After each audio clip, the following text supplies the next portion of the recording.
আপনারা দেখতে পাচ্ছেন আমাদের সারা দেশ জুড়ে কিছুদিন যাবৎ বিদ্যুতের খুব সংকট। তো আমরা যখন রাত হয় তখন দেখবেন বারবার বিদ্যুৎ যাচ্ছেই যাচ্ছে, কিন্তু তখনও সরকার কিন্তু কনসেপ্টটা ক্লিয়ার করেনি আসলে কেন বিদ্যুতের কি সমস্যা বা কি। আস্তে আস্তে এই যে এই ধরনের লুকোচুরি কেন হচ্ছে, আমরা এই বিষয়ে স্পষ্ট নয়। আমরা এই বিষয়ে স্পষ্ট চাই, স্পষ্ট তথ্য চাই যে কি কারণে সংকটটা হচ্ছে। এই আমাদের দেখা যাচ্ছে তারেক রহমান আসছে, আমাদের সরকার নির্বাচিত হয়েছে, এই 6 মাস প্লাস হয়ে যাচ্ছে, প্রায় 7 মাসের দিকে। তো এখনও দেখা যাচ্ছে অনেক সমস্যা। আমরা না, আমাদের তারেক রহমান যে ইগুলো দিয়েছিল, আমাদের কমিটমেন্টগুলো দিয়েছিল যে আমাদের দেশ সংস্কার করবে, দেশে আর কোনো সমস্যা থাকবে না, দেখা যাচ্ছে আমাদের সরকার আসার পর এখন আরও সমস্যা দ্বিগুণ হচ্ছে। সবথেকে বড় সমস্যা এখন লোডশেডিং, বিদ্যুৎ নাই, তারপরে গ্যাস নাই, ব্যাংকে রিজার্ভ নাই, মানে কত কিছু যে শুধু নাই আর নাই, বাংলাদেশে শুধু নাই আর নাই, মানে আছে এরকম কিছু বলতে পারবো না। আবার দেখা যাচ্ছে এই ইদানিং লোডশেডিংয়ের বিষয়টা, আমরা এতদিন চুপ ছিলাম যে দেখি হয়তো ঠিক হবে বা আমাদের বিদ্যুতে টান পড়তেছে, দ্যাটস এরকম হইতেছে, বাট না, স্টিল এরকমই হইতেছে।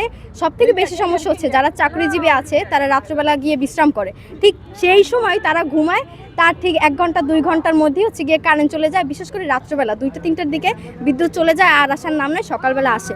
তো এইটা গিয়ে বড় সমস্যা। যারা গিয়ে চাকরিজীবী আছে, পেশাদার আছে, সেই মানুষগুলো রাত্রেবেলায় বিশ্রাম নেয়, ওই টাইমটায় যদি এরকম বিদ্যুৎ না যায়, এটা আসলে সমস্যা। তো আমরা আসলে এর মানে একটা আমাদের সবার মাঝে যে প্রশ্ন, যে এটা কেন হচ্ছে, এটা যদি সরকার বা আমাদের যারা উপর মহলে আছে, তারা যদি এই বিষয়টাকে পরিষ্কার করে যে না, এই জন্য গিয়ে সমস্যাগুলো হচ্ছে, তাহলে খুব ভালো হয়।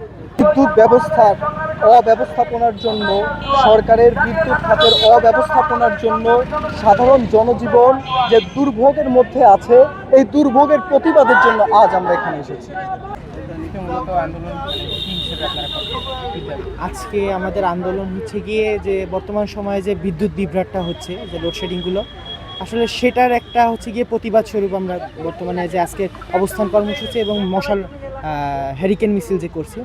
আসলে আপনারা সবাই জানেন যে গত কিছুদিন যাবৎ যে বিদ্যুৎ চলে যাচ্ছে, মানে বিদ্যুৎ থাকছে না, মোটে বলা যায় যে 1 ঘন্টা বিদ্যুৎ আসে, 2 ঘন্টা বিদ্যুৎ থাকে না, এরকম আসলে যে লোডশেডিংগুলো হচ্ছে, এর প্রতিবাদী আজকে আমরা এখানে অবস্থান।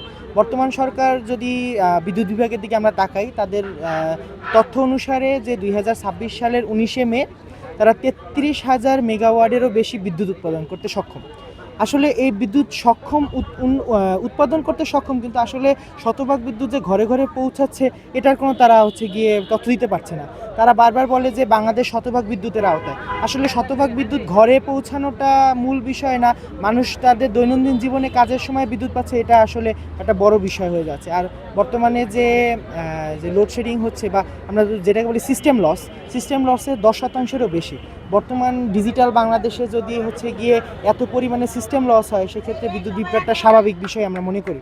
সেজন্য সরকারের কাছে আমার বিশেষ অনুরোধ থাকবে যে প্রযুক্তিগত দিক বৃদ্ধি করে, প্রযুক্তিগত সক্ষমতা বাড়িয়ে বাংলাদেশের সিস্টেম লসটা কমিয়ে আনা, এবং যাতে আমরা পরবর্তীতে লোডশেডিংয়ের আওতায় কম আসতে পারি, সেই ব্যবস্থা যাতে গ্রহণ করে। ধন্যবাদ।